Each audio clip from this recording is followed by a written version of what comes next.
بسم اللہ الرحمن الرحیم۔ السلام علیکم ناظرین، میں طارق اسماعیل ساگر آپ کی خدمت میں حاضر ہوں۔ ناظرین کرام، پاکستانی معیشت کو کہاں کہاں سے نقب لگی ہے، کون کون چوہا کہاں کہاں گھسا ہوا ہے، اس کا اندازہ ہمیں تو کبھی نہیں ہو پاتا۔ ہم تو جب کچھ پڑھتے ہیں تو پتہ لگتا ہے کہ جناب یہ کیا کیا ہو رہا ہے۔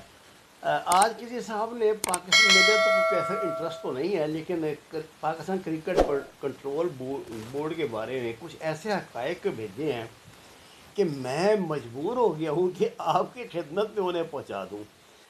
بورڈ کا صاحب ایک چیئرمین ہے، ایک چیف ایگزیکٹو ہے، ایک چیف آپریٹنگ افسر ہے اور ایک چیف فنانشل افسر، یعنی یونائٹڈ اسٹیٹ سے زیادہ اس کے وہ چیف ہیں، یہ آپ کو میں بتا دوں۔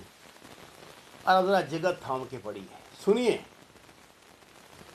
12 director, 8 senior general manager, 3 general manager, 5 coach, درجنوں دوسرے چھوٹے بڑے افسر، حتیٰ کہ صحافیوں سے ملاقات کے لیے 2 ڈائریکٹر ہیں، ایک سینئر مینیجر ہے، 4 مینیجر ہیں، اور ایسے ایسے ہوش ربا عہدے۔ آپ کو شاید یہ آپ کے لیے بڑے چنبے کی بات ہو کہ ایک خاتون صرف ایک اس اطلاع کے لیے نوکری کر رہی ہیں۔ ان کا صرف یہ کام ہے صاحب کہ ٹیم، انہوں نے اس سوال کا جواب دینا کہ ٹیم ہاری ہے یا جیتی ہے۔ سبحان اللہ، استغفر اللہ۔ ان تمام خون خوار قیدیوں پر قومی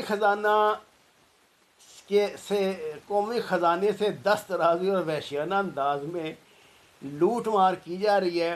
اس کی دل دہلا دینے والی مختصر داستان: چیف سلیکٹر و ہیڈ کوچ یعنی مصباح الحق کی 32 لاکھ روپے ماہانہ تنخواہ ہے۔ وقار یونس اور باؤلنگ، فیلڈنگ وغیرہ کے 5 کوچ، فی کوچ 20 لاکھ روپے ماہوار۔ 31 ڈائریکٹرز و جنرل مینیجر وغیرہ فی کس کم از کم 10 سے 15 لاکھ روپے ماہوار۔ اب ذرا کھلاڑی کی اشیاء ملاحظہ فرما لیں۔ 35 رجسٹرڈ کھلاڑی ہیں، ہر کھلاڑی 50,000 سے 8 لاکھ روپے، 6 کھلاڑی 8 لاکھ روپے ماہوار لے رہے ہیں۔ ہر کھلاڑی کو میچ کے دوران 35,000 روپے روزانہ کا اضافی الاؤنس ملتا ہے۔ صرف ایک کھلاڑی سرفراز احمد کی 1 سال کی آمدنی 4 کروڑ 68 لاکھ روپے، وہ بھی ڈالروں میں۔ جس ملک کی 80% آبادی شدید غربت، فاقوں اور بیماریوں کے زد میں ہے، اس کے صرف ایک ادارے میں قومی خزانے پر اتنا بڑا ڈاکہ، اتنی وحشت ناک لوٹ مار، اور اس ساری لوٹ مار کا حاصل کیا ہے جناب؟ کرکٹ ٹیم کی مسلسل 6 سیریز میں ذلت آمیز شرمناک شکستیں۔ اسرائیل اور جرمنی کرکٹ نہیں کھیلتے، نہ ہی ان کی ٹیمیں ہیں۔ کیا وہاں کے عوام کی قبض نہیں کھلتی؟ یہ کھیل قوم کا بہت طویل وقت اور پیسہ برباد کرتا ہے۔ آپ کو بھی یہ لطیفہ تو آپ نے سنا ہوگا نا کہ جب ہٹلر گزرا تھا جرمنی میں کسی جگہ سے، تو کرکٹ ہو رہی تھی، 5 دن بعد میں گزرا تو پھر ہو رہی تھی۔ اس نے پوچھا کہ یہ کیا مسئلہ ہے؟ انہوں نے کہا جناب یہ 2 اننگز کا کھیل ہے۔ تو وہ بیٹھ گیا کہ چلو جی دیکھیں کون جیتتا ہے کون ہارتا ہے، پتہ لگا کہ برابر ہو گیا میچ۔ اس نے کہا کہ آج کے بعد کرکٹ کا نام نہ لینا۔ ناظرین، اس کرکٹ نے ہمیں تو کچھ دیا نہیں۔ عمران خان کے ایک ورلڈ کپ کے بعد ایک شاید جو ابھی ہمیں ایک چیمپئن ٹرافی ملی ہے، وہ بھی بس مل گئی جیسے تیسے۔ تو اس چیمپئن ٹرافی میں ہی ان لوگوں نے کھیل کا مظاہرہ کیا جنہوں نے یہ چیمپئن ٹرافی دلائی تھی۔ اس کے علاوہ انہوں نے کسی میچ میں کبھی کوئی اچھی کارکردگی نہیں دکھائی۔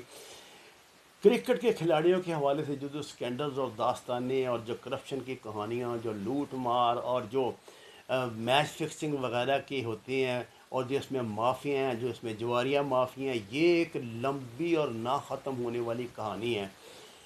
ان لوگوں نے پاکستان کے تمام کھیل برباد کر دیے، سارا فنڈ کھا گئے اور کچھ آؤٹ پٹ نہیں، زیرو نہیں۔ انڈیا سے آج تک یہ قسمت سے کوئی 100 میں سے میچ جیت جاتے ہو تو جیت جاتے ہو، سارے میچ ہارتے ہیں۔